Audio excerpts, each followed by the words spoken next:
Hello friends, welcome to Malathi சமையல்.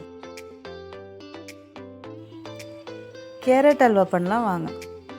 தேவையான பொருட்கள்: திருவிய கேரட், காய்ச்சின பால் 1 கப், தேவையான அளவு சுகர், ஃப்ரை பண்ணுறதுக்கு நெய், முந்திரி. நெய் 1 ஸ்பூன் சேர்த்துக்குங்க. முந்திரி அதில் சேர்த்து நல்லா கோல்டன் ஃப்ரை ஆகிற வரைக்கும் ஃப்ரை பண்ணிக்கங்க. நல்லா ஃப்ரை பண்ணி எடுத்து பாருங்கள், நல்லா கோல்டன் ஃப்ரை ஆகிடுச்சு பாருங்கள். 1/2 ஸ்பூன் நெய் சேர்த்துங்க. மறுபடியும் கேரட் அதில் சேர்த்து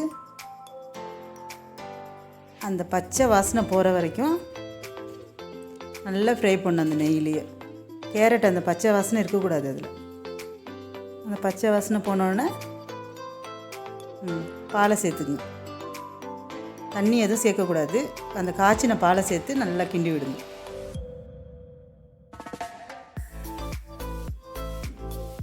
மூடி வச்சிடலாம். இப்போ 10 நிமிஷம் நல்லா வேகட்டும். அது கேரட் நல்லா பால்லே வெந்து வரணும்.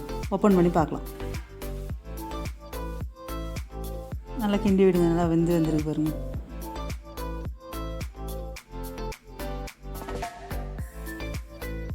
சுகர் சேர்த்துக்கலாம். இப்போ அது தேவையான அளவு சேர்த்துக்குங்க. உங்களுக்கு எப்படி ஸ்வீட்டு தேவையோ அது மாதிரி சேர்த்துக்குங்க.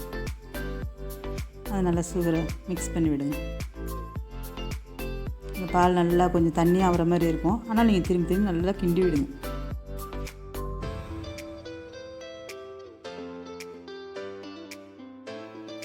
நம்ம சுகர் சேர்த்தோன்னே நல்லா அது மாதிரி பால் பார்த்திங்கன்னா பால் திரண்டு வரும் பாருங்கள். அப்படியே திரண்டு வந்தோடனே பாருங்கள் நல்லா வெந்து வந்துருக்கு.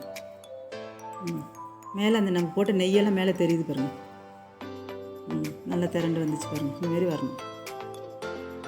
வந்தோடனே நம்ம அதில் இருக்கிற நெய்யை கொஞ்சம் சேர்த்துக்கலாம். வறுத்து வச்சுருக்கிற முந்திரியை சேர்த்துக்கலாம். எல்லாம் சேர்த்து நல்லா கிண்டி விட்டுக்கணும்.